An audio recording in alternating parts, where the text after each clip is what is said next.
Alright guys, so in this tutorial I'm going to show you guys how to create hair using a sphere. Okay, so go ahead and select this, turn it into a Make Polymesh 3D. Okay, so now you can go about editing it. Okay, now what you want to do is you want to go to Append, select the head, or whatever it is that you're going to be working with. Okay, now hit F, put it in the center. Okay, now so that you can see it, hit Transparent, so now you know where it is at all times. Okay, make sure that it's selected, go to Move, drag from one end, select the center, lift it up, and move it back, and we can use this to scale as well. Okay, go back to Move. Okay, you basically just want to get it centered. Alright, so that's alright. We can live with this.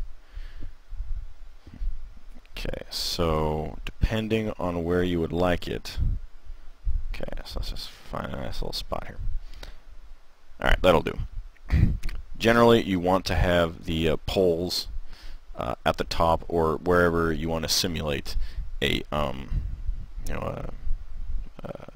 the spiral in your head.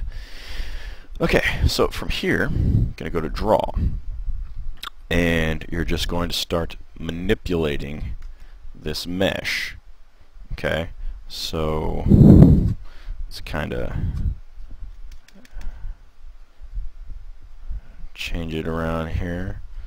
Let's give her kind of like one of those flowy over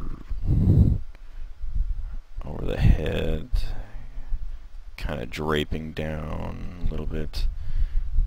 And this is relatively straightforward.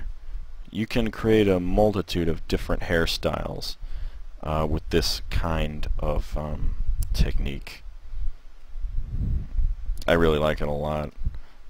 And of course, since this isn't really subdivided, you can go about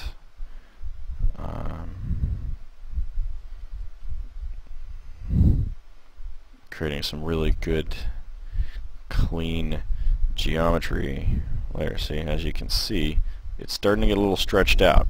Okay, so you want to be careful of that. But for the most part, I mean, that was relatively fast to make this hair here. Okay, and let's kind of bring this out a bit. It's kind of, there you go. And if I haven't stated this before, it's very much worth it for you to get a Wacom tablet, if at all possible. Okay, and then smooth it out a bit. Okay, so that way you don't have too many stretched polygons. And if so desired, you can go to Geometry and divide this a couple times just to smooth it out a bit. Even at 3 subdivisions, you're going to get some really good smoothness here. And just kind of take the clay brush, go in and start adding or subtracting finer details from this model. Okay, in this case we want to kind of add it, make it seem kind of like it's overlapping here.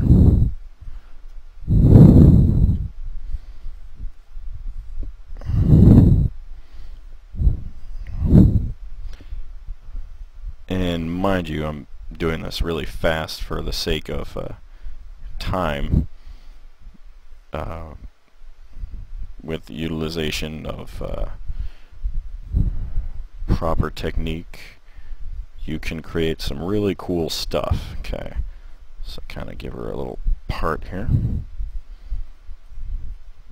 and you don't want to use the clay brush too much for this this aspect, but it is a good option if you want to like block out volume. Okay, it's not good for overall sculpting, just for kind of giving the volume to the hair.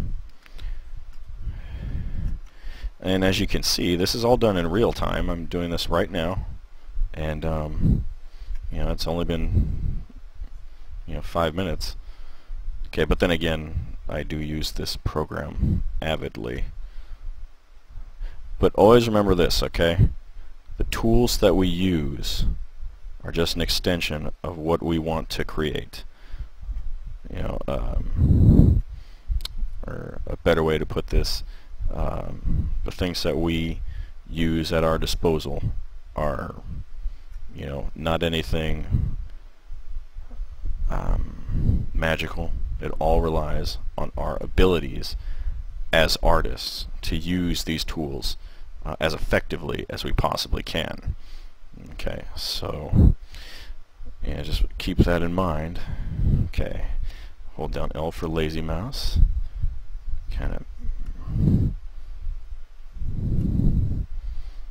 and I can never create too much volume. I mean, I guess you could technically somehow, but I really like volume. And from here,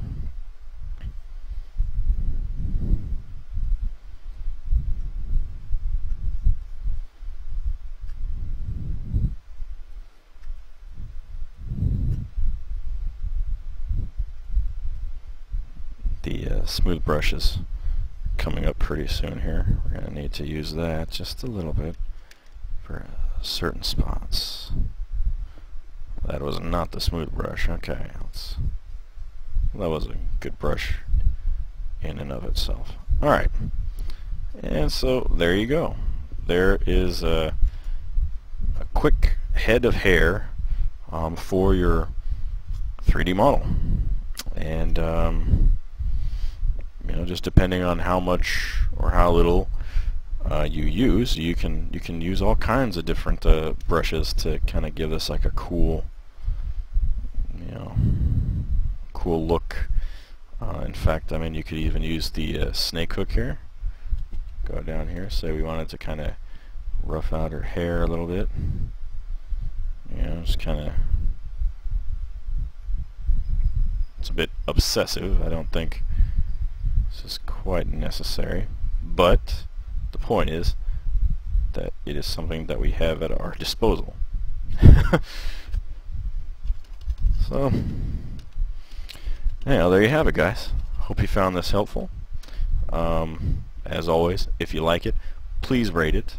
In the next tutorial, I will cover how to take this exact mesh and retopologize it for use in 3D Studio Max, as is the case with most of my models. Alright, so thanks for checking it out, and I will get back to you soon. Alright, take care.